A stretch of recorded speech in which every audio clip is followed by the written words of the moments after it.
discuss what it was like. Go big and then go home. Go big and then go home. I mean, it was a good. Yeah, he freaked out and then he just left the studio. Where'd you go? I'm out. Microphone drop. Totally. But so I mean, you go into the studio. I mean, what was that? What was that like recording those episodes? I mean, so much torture and please. Well, you know, I mean, I think it was probably funny for these guys because I was just, yeah, Mike, you know, you ready, Sam? Yeah. Okay. Yeah, whenever you're ready. You know, just like totally going nuts. You know, they're all looking at each other. Just really weird. Sam's like, can I like recite the Sith code? We're all gonna like, is that cool? Yeah, sure, Sam. Go ahead. I love how he disavows nerd knowledge. No, it's just saying, you're discussing it. You're like, I don't know what that is. It just was hilarious. He's just rambling on and on and on and on, and it's like, you know, it's like that one time you were up at Lucasfilm, and I was at the cash register, and the girl was asking me who you were, and I said, that guy over there? I'm like, he's a bigger nerd than any of my nerds. She's like, no way. I'm like, no, totally, watch this. You know, hey, Sam, what was the nebula that Khan flew into? And you swing around, and you're like, Matar Nebula, and I'm like, see? It's not just Star Wars with the guy, it's everything. It's true. I dare you on the floor, ask him a question. Going back You've got to a half hour, ask him a question. going back to when, you know, try giving him a script sometime. when I walked around, I built this Plo Koon costume. Oh, that was you.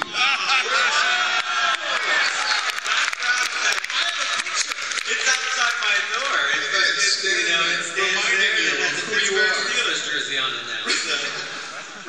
Yeah, it does. The silent sentinel. Yeah, like, anytime you want to accuse me, I'll just point to the costume staring accusingly at you. I love it. I still remember Rebel Legion. What was the question? No, I was going to talk a little bit about your improv. The big deal, the thing that we agreed on right away is that it's like, if you're going to bring him back, there's got to be a cost to it, right? I mean, you see in the episode we just saw, he's getting back to the guy that he was in Phantom Menace, but he's not even quite there yet.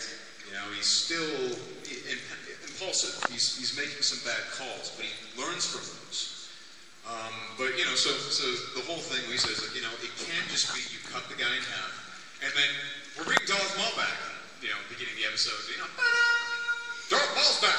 Hello, boys. You know, you can't do that. That's bad storytelling. You actually, there has to be a physical cost and there has to be a mental cost for having gone through this. It's not like, you know, it took me 10 years, and about six years in, I started a weight program, and then I started doing P90X, and I'm ready. You know, no, you know, something bad must have happened to this guy.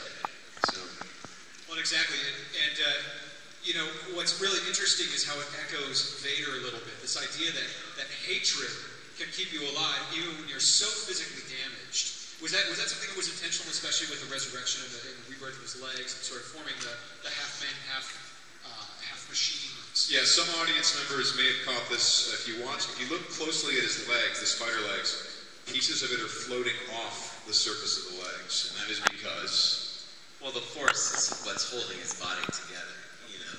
I said before in our previous thing with Joel that, you know, the Sith are consumed with never wanting to die, but it's a completely physical thing for them.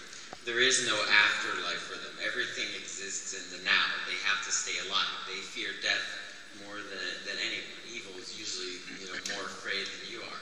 That's what makes them so twisted and evil. So, you know, Vader holds on to life at the edge of the lava flow because he's such contempt for Obi-Wan and such anger over what's happened in his life. And that same type of focused hatred is what sustains Maul.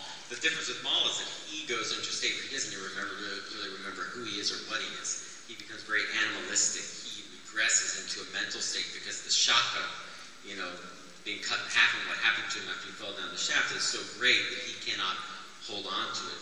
You know, his consciousness, he goes almost unconscious and it becomes, like he said, a rabid animal. exactly. And so, you know, the fun of doing all the crazy stuff was kind of showing, for the first time, the raw, unadulterated, this is what the dark side is. It's not cool lightsaber fights and jumping around and having awesome costumes. Well, it is. Well, it is. But it's also madness and despair and agony. And that's, you know, so we're like, yeah, let's just give them the dark side without anything, without anyone, without a guy who is strong enough at the moment to hide all this underneath. Speaking of lightsaber fights, Obi-Wan Kenobi coming back in a major way in that lightsaber fight, wielding two lightsabers. us about Obi-Wan Kenobi. Obviously, he took a few licks in the last season. Yeah. So it was really great to see him again, don't you think? Because,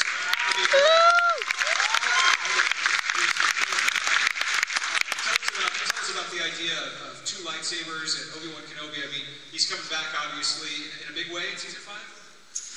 Yeah, but it's going to get rough for him again. It's a hard life being a Jedi. But I think the important thing was that Obi-Wan, when he went into, he's kind of impulsive like Luke was in Cloud City situation. When he sees Maul, he gets too focused on, I didn't stop this, I need to go and stop this.